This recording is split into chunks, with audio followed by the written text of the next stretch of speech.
kira-kira mungkin nggak khilafah berdiri? Itu nggak mutu sama sekali. Kenapa? Rasul tidak pernah bohong. Paham teman sekalian?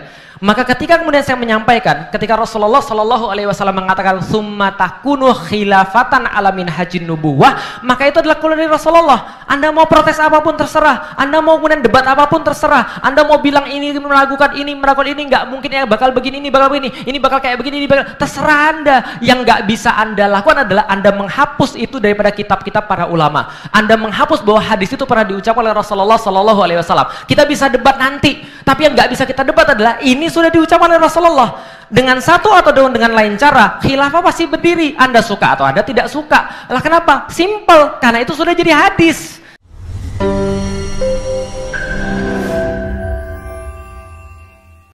Bismillahirrahmanirrahim. Assalamualaikum warahmatullahi wabarakatuh. Alhamdulillah, puji dan syukur senantiasa kita panjatkan kepada Allah Subhanahu wa taala. Begitu juga salat dan salam mari kita curah limpahkan senantiasa kepada baginda Nabi besar Muhammad sallallahu alaihi wasallam. Semoga Allah merahmati kita semua pada hari ini, pada malam ini. Allah memberikan kebaikan demi kebaikan pada kita. Allah turunkan karunia-karunia pada kita. Allah tempatkan tempat kita nanti di tempat yang paling baik karena hari ini. Dan kita memohon kepada Allah, ya Allah cintakan diri kami pada Rasulullah Muhammad sallallahu alaihi wasallam dengan cinta yang tiada habisnya, dengan rindu yang tiada hentinya, sehingga ketika kita mati lalu kemudian dibangkitkan di yaumil kiamat berjumpa mudah-mudahan dengan Rasulullah sallallahu alaihi wasallam dalam keadaan beliau mengakui kita sebagai bagian daripada umatnya, dan mudah-mudahan kita dituntun oleh beliau memasuki pada surga Allah, dan bersama-sama dengan beliau kita bisa memandang wajah Allah Subhanahu wa taala, dan tidak akan ada hari yang lebih kita rindukan daripada hari itu insyaallah. Alhamdulillah teman-teman sekalian yang dirahmati Allah, para ulama, asatiz, alim yang di depan saya yang tidak bisa saya sebutkan satu persatu. Pada hari ini teman-teman sekalian kita hadir untuk sedikit mengingatkan diri kita tentang satu janji daripada Allah Subhanahu wa taala kepada kita semua yang mungkin bisa jadi terjadi di masa kita, bisa jadi juga kita adalah bagian daripada janji itu. Tapi tidak penting bagi kita siapa yang akan merealisasikan janji ini. Yang penting bagi kita adalah kita meyakini dan kita berbuat yang terbaik untuk ini. Tahun 2007 teman-teman sekalian, untuk kedua kalinya saya mendengarkan kisah tentang Muhammad Al-Fatih. Setelah awal tahun 2002 saya mendengar kisah ini daripada Ustadz Fatih Karim. 2007 saya masih ingat banget, pada saat itu persiapan konferensi khilafah tahun 2007, Ustadz Hafiz Abdurrahman datang menceritakan kembali tentang Al-Fatih, lalu membangkitkan ingatan-ingatan saya tahun 2002 ketika saya masuk Islam. Di tahun 2007 itu akhirnya saya memutuskan saya harus buat satu buku tentang Muhammad Al-Fatih. Kenapa? Karena bagi saya ini adalah cara balas dendam yang paling elegan. Karena terus terang buku pertama saya itu lahir karena saya pengen nulis tentang bagaimana pandangan orang awam tentang Islam, orang yang baru masuk Islam tentang Islam. Buku kedua saya itu adalah balas dendam. Kenapa balas dendam? Karena lahir daripada rasa benci, dendam dan segala macam. Kenapa? Tiap kali saya ngisi, tiap kali saya nyampein Islam, saya nyampein tentang bisyarah Rasulullah, orang banyak yang ragu. Dan keadaan zaman sekarang keadaan zaman dulu kan nggak kayak zaman sekarang. Zaman sekarang pembicaraan tentang khilafah itu umum, pembicaraan tentang kebangkitan Islam itu sudah sangat mainstream. Tapi kira-kira tahun 2008, sekitar 12 tahun yang silam ke belakang, itu belum ada pembicaraan kayak gini. Anda bisa tanya sama senior-senior Anda, orang yang ngomong tentang khilafah itu orang yang gila, orang yang stres, orang yang dianggap nggak mungkin dan segala macamnya. Ketika saya kemudian pernah satu waktu saya diminta ngisi ke satu tempat, kemudian dibilang, Ustadz mohon maaf ya, jangan ngomong tentang politik, jangan ngomong tentang khilafah, dan jangan ngomong tentang syariat pada saat itu. Saking keselnya saya bilang saya harus tulis satu buku tentang Muhammad Al-Fatih, bukan untuk menceritakan tentang Muhammad Al-Fatihnya, tapi menceritakan tentang bisyarah Rasulullah Sallallahu Alaihi Wasallam. Karena teman-teman sekalian, itulah satu-satunya hal yang membuat saya minimal secara pribadi tetap mau berjalan di jalan dakwah ini. Kenapa? Kalau kita nggak punya bisyarah, itu kita sulit banget untuk berjuang. Kita sulit banget untuk bisa bertahan di dalam jalan dakwah. Kenapa? Karena kalau kita tidak punya bisyarah, segala sesuatu terlihat mustahil. Lah gimana nggak mustahil? Antum bayangin aja. Kalau kita ngomong 1-2 jam gitu kan ya, paling berapa orang yang mau sadar? Paling berapa orang yang mau untuk dengerin? Apalagi zaman sekarang. Postingan Instagram saja teman-teman sekalian, zaman sekarang itu ASN dilarang nge-like, dilarang follow, dilarang menunjukkan persetujuan, apalagi share atau apalagi kemudian tag orang yang lain. Ini pada zaman sekarang. Semua itu kekuatan, semua kewenangan, semua kekuasaan mereka yang punya. Orang-orang yang nggak suka sama Islam yang punya. Mereka bisa berbuat apapun yang mereka mau. Nuduh orang, bikin kemudian hoax, lalu kemudian memframing orang, melabel orang, itu terserah mereka. Kalau kita nggak punya bisyarah, kita pasti akan merasa ini adalah perjuangan yang sangat mustahil. Kenapa? Karena dari dulu ya memang sudah begitu. Makanya kalau kita lihat di dalam Al-Quran, jarang bisyarah itu dikeluarkan oleh Allah Subhanahu wa Ta'ala dalam kondisi ideal, nggak pernah. Bisyarah itu selalu dikeluarkan oleh Allah dalam kondisi yang paling tidak ideal. Sebaliknya, kalau ada nazir, kan ada basyir, ada nazir. Basyir kabar gembira, nazir peringatan. Peringatan Allah berikan kepada orang-orang yang sudah merasa hidupnya settle. Hati-hati. Bahkan ada orang-orang yang beribadah seumur hidupnya bisa berakhir di neraka. Hati-hati. Bahkan ada orang yang, bukan orang, bahkan ada makhluk yang sudah sangat besar sekali kemudian jasanya, besar sekali ketaatannya, bisa kemudian jatuh seperti iblis. Nazir peringatan diberikan pada saat kondisi-kondisi yang kita anggap ideal, kita anggap nyaman. Tapi basyir itu selalu diberikan oleh Allah dalam kondisi-kondisi yang paling tidak ideal. Kapan Rasulullah Shallallahu Alaihi Wasallam diperlihatkan Baitul Maqdis, diperlihatkan Al-Quds? Justru ketika Rasulullah berada dalam masa tersulit di dalam hidupnya, ketika pemboikotan, ketika hari-hari terakhir sebelum Allah kemudian menurunkan kebangkitan. Kapan iblis itu datang? Ketika masa-masa yang paling sulit. Disitulah Allah memberikan bisyarahnya. Kapan Allah memberikan bisyarah tentang penaklukan kota Konstantinopel? Allah berikan pada saat perang yang paling sulit, salah satu perang yang paling sulit dalam sejarah Islam, perang Khandaq. Perang Ahzab yang kita sudah tahu di dalam Al-Quran, Allah katakan idz ja'ukum min fawqikum wa min asfala minkum. Dan coba ingat baik-baik, ketika mereka datang dari depan, dari belakang kalian, dari atas, dari bawah kalian, dari seluruh kalian, mereka kemudian meliputi kalian. Idz zaghatil absara, ketika pandangan kalian menjadi goyang, pandangan kalian menjadi goncang, wa balaghatil qulubul hanajir, dan sampailah jantung kalian sampai ke tenggorokan. Dan itu adalah level keterkejutan yang paling parah. Jadi kalau Anda terkejut yang paling parah sampai nggak bisa ngomong, sudah sendiri, sudah sampai tenggorokan. Rasanya hati itu naik ke tenggorokan saking mencelos, saking nggak enaknya, saking takutnya. Wa tadzunnuna billahi dzununa. Dan apa yang lebih parah? Allah katakan sampai orang-orang beriman di sekitar Rasulullah Sallallahu Alaihi Wasallam punya prasangka buruk terhadap Allah dan Rasulnya. Kayaknya Rasul bohong.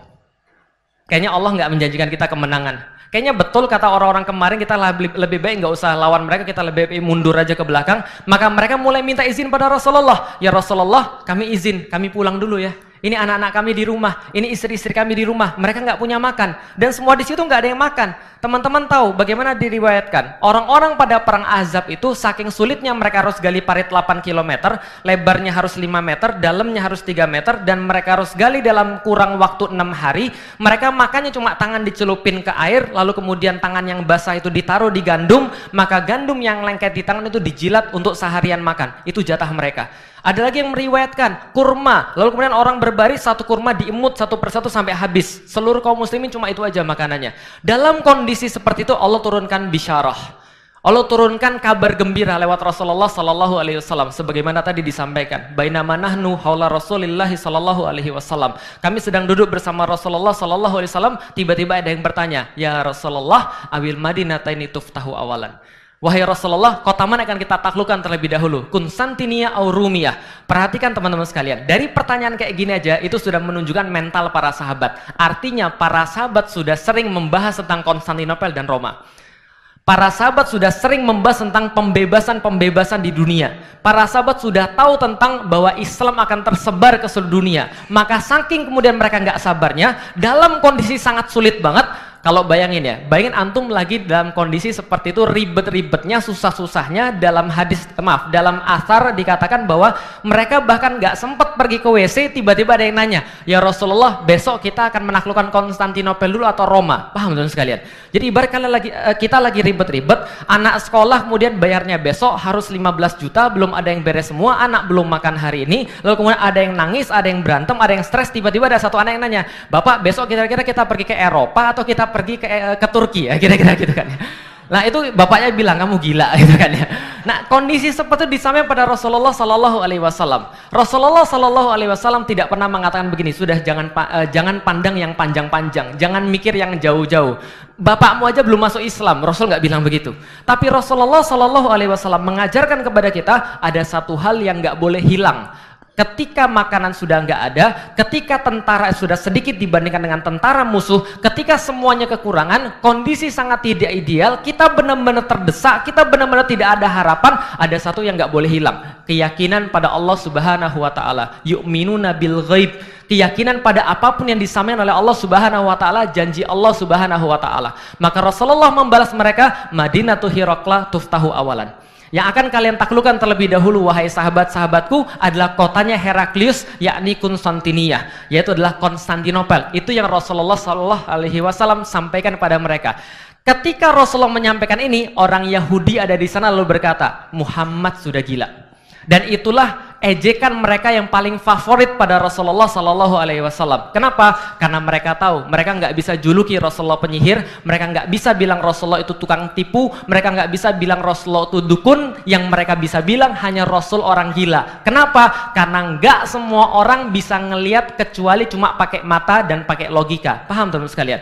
Ingat baik-baik. Kesalahan terbesar manusia adalah ketika mereka mulai percaya pakai mata mereka, mereka sudah mulai yakin pada logika mereka melebihi daripada keyakinan mereka terhadap Allah. Ini yang paling parah. Cek di dalam Al-Quran. Kapan orang-orang kafir itu kemudian nyesel? Ketika mereka melihat jahanam dengan mata mereka. Ya laitani kuntu turoba. Wahai seandainya aku adalah sebuah tanah saja. Aku ngelihat neraka, aku baru yakin. Kemarin-kemarin aku kemana? Aku nggak yakin ketika aku diomongin tentang neraka. Ketika aku dengan neraka, aku suruh mikir tentang neraka, logikaku bilang nggak ada yang namanya neraka, nggak ada yang namanya surga. Tuhan maha baik, nggak ada yang akan mengazab siapapun. Tuhan nggak akan mengazab siapa-siapa. Udah tenang aja. Tapi ketika mereka melihat dengan matanya, mereka baru yakin.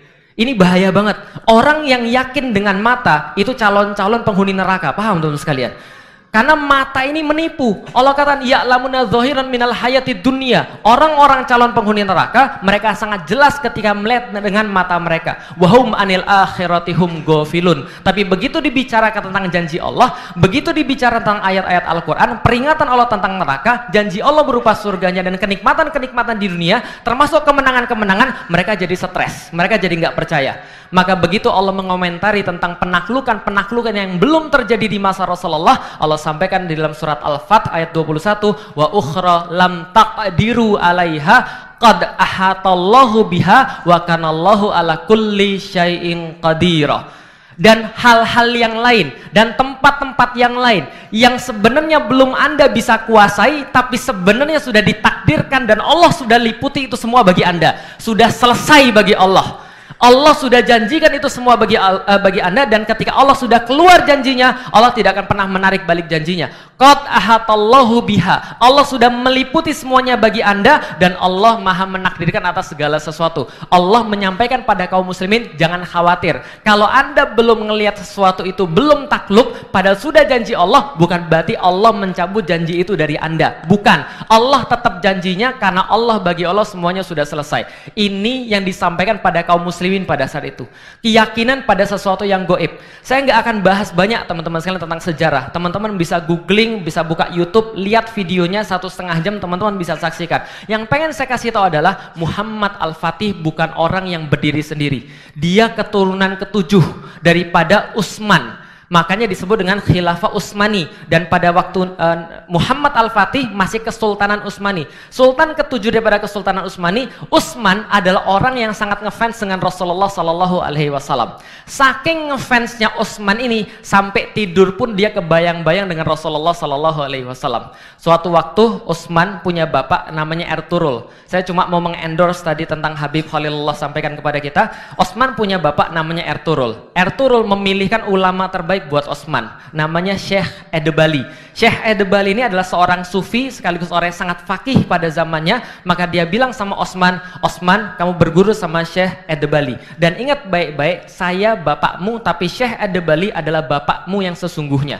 Kalau kamu dibilangin sama Syekh Edebali, kamu harus nurut. Karena kalau kamu bantah Syekh Edebali, maka aku akan marah. Kalau kamu bantah saya paling sedih. Kalau kamu tidak mau nurut sama saya paling akan murka. Tapi kalau kamu bantah Syekh Ede-Bali, kamu tidak mau nurut Syekh Ede-Bali, saya nggak akan ngakuin kamu sebagai anak. Kenapa? Karena ridho guru itu yang menyebabkan orang punya karakter. Karena ridho guru itu yang menyebabkan dia punya ilmu yang Allah turunkan kepada dia. Maka kemudian dipilihkan Syekh Ede-Bali ketika Syekh Ede-Bali dan Utsman lagi halqoh ceritanya nih. Kemudian setelah halqoh, Utsman tidur di tempat. Setelah dia tidur, bukan kayak antum, tidur pas halqoh gitu kan ya. Ini tidur setelah halqoh. Setelah halqoh, Utsman tidur. Dan setelah tidur, bayangkan bagaimana ketika guru sudah ridho sama muridnya. Dia mimpi. Setelah dia mimpi, dia langsung bangun. Setelah bangun, dia langsung bilang sama Syekh Ede-Bali, "Syekh, saya mimpi Syekh." Mimpi apa? Dia bilang, "Saya mimpi, saya halaqoh dengan kamu." Jadi orang yang baru selesai halaqoh baru tidur, itu mimpinya halaqoh. Alhamdulillah sekalian. Jadi dia bilang, saya lagi halaqoh dengan Anda Syekh. Kemudian tiba-tiba ada bulan sabit keluar dari dada Anda. Kemudian begitu dia keluar, dia membesar jadi sebuah bulan purnama yang sempurna. Kemudian masuk ke dalam dada saya. Dari dada saya keluar pohon cenar, pohon maple yang sangat besar, cabangnya sangat banyak sekali. Pohon itu membesar dengan sangat cepat. Lalu aku melihat dia menaungi 4 sungai dan 4 gunung, gunung Haimus, Taurus, Kaukasus, dan satu lagi Atlas, sungai Nil, Tigris, Eufrat, dan sungai Danub. Lalu kemudian dia melihat itu menaungi semuanya, dan dia lihat dari kulit-kulitnya muncul kemudian masjid-masjid, menara-menara tinggi, azan berkumandang di mana-mana, kuda-kuda berkeliaran, orang-orang sangat banyak, kaum muslim banyak sekali. Lalu kemudian dia katakan, tiba-tiba aku melihat daun-daun pepohonan itu berubah semua menjadi seperti pedang. Setelah pedang itu berubah, dia mengarahkan pada satu titik seluruh pohon-pohon itu, dan titik itu adalah Konstantinopel. Maka kemudian pemandangan itu berubah jadi cincin, dan cincin itu dipakaikan kepada saya. Kemudian dia bangun. Syekh Ede-Bali, seorang sufi, seorang yang sangat paham tentang seperti itu. Kemudian ketika dia bangun, dia bilang, "Kalau gitu kamu nikah sama anak saya aja." Nikah sama anaknya ketika dia punya anak namanya Orhan. Orhan punya anak namanya Murad. Murad punya anak kemudian namanya Mehmet. Namanya Bayazid. Bayazid punya anak namanya Mehmet. Mehmet punya anak namanya Murad kedua. Murad kedua punya anak namanya Mehmet kedua atau Muhammad Al-Fatih. Dan ini bukan cerita cuma 1-2 hari. Ini cerita panjang, 7 turunan di atas. Dan pantas saja kalau Anda lihat bagaimana kemudian Osman dan Orhan itu di bursa sekarang ada satu bendera namanya Bursa Yurdu. Benderanya warna merah, sekitar 4 meter kali 2 meter kalau saya nggak salah. Itu tulisan paling atasnya Bismillahirrahmanirrahim. Tulisan di bawahnya Allahumma sholli ala sayyidina Muhammad. NU bukan Ustaz, nggak ada waktu itu di situ ya. Oke, Allahumma sholli ala sayyidina Muhammad. Di bawahnya Inna fatahna laka fatham mubina. Di bawahnya wajahidu fi sabilillah. Anda coba bayangkan, kalau Anda punya punya sesepuh, Anda punya buyut, Anda punya orang tua, buyut kayak begitu, kira-kira gimana? Pas datang, ini adalah bendera orang tuamu. Lihat, Bismillahirrahmanirrahim. Allahumma sholli ala sayyidina Muhammad. Di bawahnya inna fatahna laka fatham mubina. Yang di bawahnya lagi wajahidu fi sabilillah. Maksudnya apa? Yang paling bawah, kalau Anda mau diberikan kemenangan oleh Allah, berjihadlah di jalan Allah. Berhenti Anda jihad, Allah akan tahan kemenangan itu dari Anda. Itu buyutnya. Paham teman-teman sekalian? Jadi Anda itu harus tahu bagaimana fungsi nasab dalam kehidupan. Karena ketika Anda melihat buyut Anda, ngelihat bapak Anda, harusnya Anda semakin semangat. Lah kalau Anda ngelihat bapak Anda, buyut Anda nggak semangat, ya nggak apa-apa. Itu kita jadikan sebagai sebuah pelecut untuk diri kita nanti ke bawahnya. Maka kenapa kita harus berbuat sesuatu yang baik supaya orang-orang di bawah kita ngelihat, oh bapak saya dulu begini. Kalau bapak saya begini, masa sih saya nggak begini? Lah itu bahayanya kalau pada saya. Kalau saya ngurut nasab bahaya. Ke atas. Kalau antum kan enak. Ke atas, wah ini jangan-jangan pejuang, ulama. Saya bahaya. Atas penjajah. Jadi bahaya.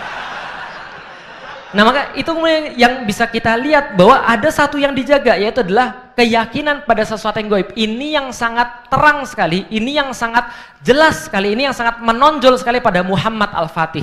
Maka Muhammad Al-Fatih dari kecil juga dipilihkan bapaknya, karena ini sudah turun-temurun tradisi daripada Utsmani untuk mencarikan ulama-ulama terbaik. Maka bapaknya memilihkan ulama-ulama terbaik bagi anaknya. Satu, Syekh Ahmad Al-Qurani, ini keturunan daripada Abu Bakar As-Siddiq. Ini juga kemudian yang kedua, Syekh Aksyamsuddin. Aksyamsuddin ini polimat, orang yang sangat ahli dalam berbagai macam ilmu. Dia ahli sufi, dia ahli herbal, dia ahli astronomi, dia ahli hadis, dia ahli sejarah dan seterusnya. Dan apa yang dilakukan oleh Aksyamsuddin dan Ahmad Al-Qurani, mereka bagi tugas. Ahmad Al-Qurani mendidik Al-Fatih dengan Al-Quran. Sementara Aks Syamsuddin mendidik Al-Fatih dengan kisah-kisah sejarah. Dan ini yang membuat Al-Fatih punya makanan-makanan yang sangat bergizi supaya dia bisa mengembangkan dirinya, yaitu dengan sejarah. Kenapa? Orang punya referensi, itu yang digunakan dalam aktivitas. Ingat baik-baik, kita, anak kita, siapapun itu berbuat karena referensi. Apapun yang ada referensi di sini, maka begitulah kita berbuat. Ketika kita ngelihat cewek, maka referensi kita yang menentukan bagaimana cara kita melihat cewek tadi. Lah kalau nontonnya Twilight, nontonnya ganteng-ganteng sering gila gitu kan ya, Dolan dan segala macam, ya maka referensinya seperti itu. Dia ngelihat cewek sebagai pemuas keperluan, dia ngelihat cewek sebagai tempat untuk pacaran, dia ngelihat cewek sebagai cuma untuk ya nafsu saja. Tapi kalau ada orang lain dengan referensi yang lain, dia akan melihat dengan cara yang lain. Muhammad Al-Fatih dari umur sekitar 6 tahun, 8 tahun sudah dididik oleh syekh-syekh hebat, maka umur 11 tahun dalam buku catatan dia sudah menulis puisi tentang jihad fisabilillah. Jadi umur 11 tahun dia nulis puisi tentang jihad. Orang Indonesia 11 tahun buat surat cinta, ditolak, naik tower BTS ngancem bunuh diri, paham teman sekalian. Umur 36 tahun S2 LGBT, paham teman sekalian. Nah, ini zaman sekarang. Lah karena referensi ini, referensi sangat menentukan. Dan Muhammad Al-Fatih itu senantiasa disemangati oleh guru-gurunya. Ketika umur sekitar 8 tahun, Aks Syamsuddin mengajak Muhammad Al-Fatih langsung study tour, pergi ke Hagia Sophia, ngelihat Hagia Sophia dari kejauhan, kemudian dia bilang pada Muhammad Al-Fatih, "Nak, kamu lihat apa, Nak?" Hagia Sophia, Konstantinopel, kota yang akan ditaklukkan oleh kaum muslim pada satu saat nanti. Gurunya bilang, bapakmu sudah coba, lalu pamanmu sudah coba, lalu kemudian bapak-bapakmu lagi sudah coba, buyut-buyutmu sudah coba, mereka gagal semuanya. Bahkan Abu Ayyub Al-Ansori yang mendengarkan langsung hadis ini, dia juga gagal menaklukkan Konstantinopel. Yazid bin Muawiyah yang pengen jadi orang pertama untuk menaklukkan Konstantinopel, gagal. Maslama bin Abdul Malik, gagal. Harun Al-Rasyid, gagal. Buyutmu semuanya gagal. Dan anak-anakmu juga bakal gagal. Kenapa begitu guru? Karena saya senantiasa berdoa pada Allah, kata gurunya. Saya senantiasa meminta pada Allah. Dan dari mata saya yakin bahwa saya sedang berhadapan dengan orang yang ditakdirkan oleh Allah Subhanahu wa Ta'ala untuk menaklukkan kota Konstantinopel. Kalau zaman sekarang, wis wayai. Paham sekalian? Ini sudah memang waktunya. Kamu adalah penakluk Konstantinopel. Maka anak ini lahir dengan keyakinan bahwa dia adalah penakluk Konstantinopel. Dan ini bedanya antara orang yang yakin dengan orang nggak yakin. Orang yang yakin mengeluarkan usaha yang terbaik. Pada gilirannya dia akan memanen hasil yang terbaik. Kenapa? Simply karena dia mengeluarkan usaha yang terbaik. Seorang anak meyakini, saya akan jadi juara se-Indonesia. Seorang anak yang lain meyakini, saya akan jadi juara ya sekelas aja lah gitu kan ya. Kalau dia se-Indonesia, saya sekelas aja. Kira-kira usahanya yang lebih baik yang mana? Yang Indonesia atau yang sekelas? Yang se-Indonesia dong. Kenapa? Karena dia lebih besar kemudian impiannya, dia lebih banyak kemudian saingannya. Maka dia bilang, saya akan jadi juara se-Indonesia. Dia belajar 4 jam. Ketika kemudian dikasih tahu sama gurunya, kamu mau jadi juara se-Indonesia? Iya. Itu temenmu pengen jadi juara sekelas saja, belajarnya 5 jam. Kalau gitu aku tingkatin enggak 4 jam, aku 6 jam. Kalau enggak, temanmu itu dia pengen jadi juara kecamatan aja 6 jam. Kalau gitu aku 8 jam. Kenapa? Simple. Karena keyakinannya lebih besar. Maka keyakinan orang tentang sesuatu harusnya membawa usaha yang paling besar. Bukan malah berleha-leha. Bukan malah leyeh-leyeh. Kenapa? Coba bayangin. Saya bilang sama antum, kita jalan yuk. Kemana? Ke rumah saya. Saya mau traktir antum ke rumah saya. Datang aja ke rumah. Kapan Ustadz? Oke, pilihan pertama. Ketika antum nanya, kapan? Pilihan pertama. Ya bisa bulan depan, bisa pekan depan, bisa juga tahun depan, ya terserah saya aja. Itu jawaban pertama. Dilihat jawaban yang kedua, besok jam 4 sore datang ke rumah saya. Antum lebih semangat yang mana? Lebih semangat yang sudah pasti waktunya, atau antum lebih semangat yang nggak jelas waktunya? Yang sudah pasti antum pasti lebih semangat. Kenapa? Karena kepastian. Maka rezeki juga sama. Ketika kita yakin rezeki itu Allah pasti kasih, kita lebih semangat. Ketika kita yakin bahwa penaklukan itu pasti terjadi, maka orang lebih semangat. Itu yang terjadi pada Muhammad Al-Fatih. Maka dengan segala usaha teman-teman sekalian, dia mulai kemudian penaklukan itu umur 12 tahun. Muhammad Al-Fatih dari pendidikan segala macam, 12 tahun dia jadi sultan. 12 tahun dia jadi sultan. Antum tahu apa program pertama dia? Program pertama saya menaklukkan Konstantinopel. Paham teman sekalian? Anak 12 tahun, program pertama pertamanya menaklukkan Konstantinopel. Langsung dibully habis sama orang-orang di sekitarnya.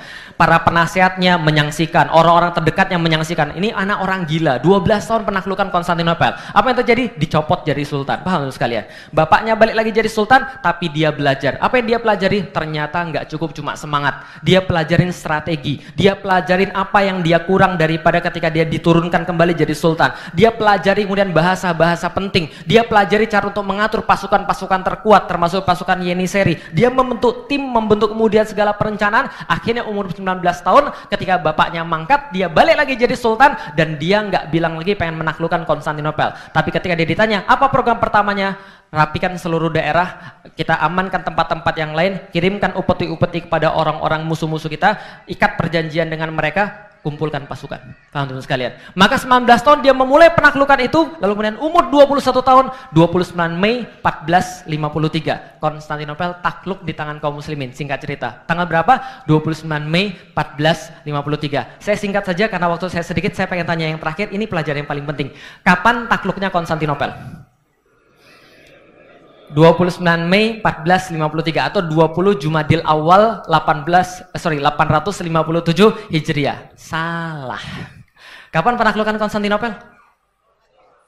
Penaklukan Konstantinopel bukan terjadi pada tanggal 20 Jumadil Awal 857 Hijriah, bukan juga 29 Mei 1453. Tapi penaklukan Konstantinopel itu terjadi ketika Rasulullah Shallallahu Alaihi Wasallam mengucapkan dari lidahnya, la tuftahanal Konstantiniyah, fala ni'mal amiru amiruha, wala ni'mal jaishu dzalikal jaish. Kenapa? Karena Rasul tidak pernah bohong. Rasul nggak pernah bohong. Ketika Rasul mengeluarkan satu kata, itu nggak akan ditarik dan itu nggak akan mungkin nggak terjadi. Rasul nggak pernah bohong. Maka bagi kaum muslimin ketika mereka sudah mendengarkan hadis itu, mereka mendengarkan bisyarah itu, it's over, selesai. Mereka senang Konstantinopel takluk. Masalahnya bukan pertanyaan apakah takluk atau tidak, bukan lagi, tapi kapan, siapa, dan bagaimana. Teman-teman sekalian, ini bedanya pertanyaan yang mutu sama pertanyaan nggak mutu. Pertanyaan yang mutu itu adalah yang mana duluan, Konstantinopel, Roma, siapa yang menaklukkan, saya atau anak saya, bagaimana cara menaklukkannya, dengan cara ini atau dengan cara yang ini. Tapi pertanyaan yang nggak mutu adalah kira-kira mungkin nggak Roma takluk, kira-kira mungkin nggak khilafah berdiri. Itu nggak mutu sama sekali. Kenapa? Rasul tidak pernah bohong. Paham teman sekalian? Maka ketika kemudian saya menyampaikan, ketika Rasulullah Shallallahu Alaihi Wasallam mengatakan summa takunu khilafatan alamin hajin nubuwah, maka itu adalah keluar dari Rasulullah. Anda mau protes apapun terserah, Anda mau kemudian debat apapun terserah, Anda mau bilang ini meragukan ini nggak mungkin ya, bakal begini, bakal begini, ini bakal kayak begini, ini bakal, terserah Anda. Yang nggak bisa Anda lakukan adalah Anda menghapus itu daripada kitab-kitab para ulama. Anda menghapus bahwa hadis itu pernah diucapkan oleh Rasulullah Shallallahu Alaihi Wasallam. Kita bisa debat nanti, tapi yang nggak bisa kita debat adalah ini sudah diucapkan oleh Rasulullah dengan satu atau dengan lain cara. Khilafah pasti berdiri, Anda suka atau Anda tidak suka. Lah kenapa? Simple, karena itu sudah jadi hadis. Bisa dimana sekalian? Kecuali kalau Rasul nggak pernah ngomong, oh itu kan penafsiran Anda. Nah itu kita bisa perdebatkan, tapi hadisnya sudah ada. Gitu loh maksudnya. Tsumma takunu khilafatan ala minhajin nubuwah. Maka keberadaan hadis la tuftahanal Konstantiniyah fala ni'mal amiru amiruha wala ni'mal jaisu dzalikal jaish. Itu nggak ada bedanya dengan tsumma takunu khilafatan ala minhajin nubuwah. Nggak ada bedanya. Dan secara fakta lucu kalau antum meragukan. Lah kenapa? Orang-orang Amerika, orang-orang Eropa, saya pernah baca ada satu kompilasi tentang bagaimana cara orang-orang luar analisis luar membahas tentang khilafah. Saya lucu banget. Jadi gini ceritanya. Apapun yang kita pandang tentang Erdogan, tapi Erdogan itu sekarang sedang jadi buah bibir di Eropa. Ada satu analisis di Amerika dan Eropa menulis begini. Kita saksikan Erdogan ini sedang membawa Turki kepada khilafah but its name katanya. Jadi tentang satu sistem khilafah kecuali namanya.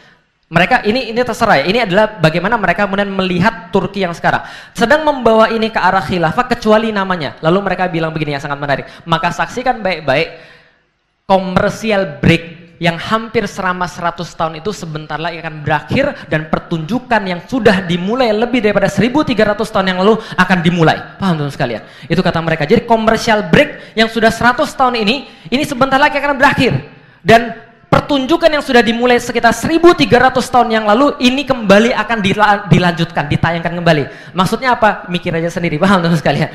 Yang terakhir, kemudian pesan saya bagi diri saya sendiri dan bagi teman-teman sekalian, pidato Muhammad Al-Fatih ketika menaklukkan Konstantinopel pada tanggal 29 Mei 1453 setelah mereka bertahajud dan memohon kepada Allah, setelah sebelumnya sehari penuh mereka berpuasa dan memohon kepada Allah Subhanahu wa taala, setelah berhari-hari mereka kemudian ditinjau dan dikunjungi oleh para ulama, setelah bertahun-tahun kemudian kaum muslimin percaya dengan penaklukan itu dari generasi demi generasi, dari zaman Rasul sampai dengan zaman kemudian Muhammad Al-Fatih, maka Muhammad Al-Fatih memberikan pidatonya. Seandainya penaklukan kota Konstantinopel sukses, maka sabda Rasul telah menjadi kenyataan. Dan kita akan mendapatkan bagian daripada hadis ini, yaitu kemuliaan dan penghargaan. Untuk itu sampaikan pada setiap pasukan, kemenangan yang akan segera kita capai akan menambah hanya ketinggian dan kemuliaan Islam. Bukan kita, tapi ketinggian dan kemuliaan Islam. Al-Fatih lalu berpesan kembali, untuk itu wajib bagi setiap pasukan yang ada di depan saya untuk menjadikan syariat Islam senantiasa di depan mata dia, dan jangan sampai ada satupun di antara pasukan saya yang melanggar syariat Allah yang mulia ini. Kenapa? Al-Fatih faham betul dari Abu Bakar. Abu Bakar mengatakan, ketika Allah membuat kita kalah dalam peperangan, maka itu karena maksiat kita. Seandainya musuh kita menang, itu karena persiapan mereka. Tapi kalau kita bertakwa pada Allah, kita tidak mungkin kalah. Kalau kita tidak bermaksiat, Allah akan menurunkan pertolongan kepada kita. Takbir! Assalamualaikum warahmatullahi wabarakatuh.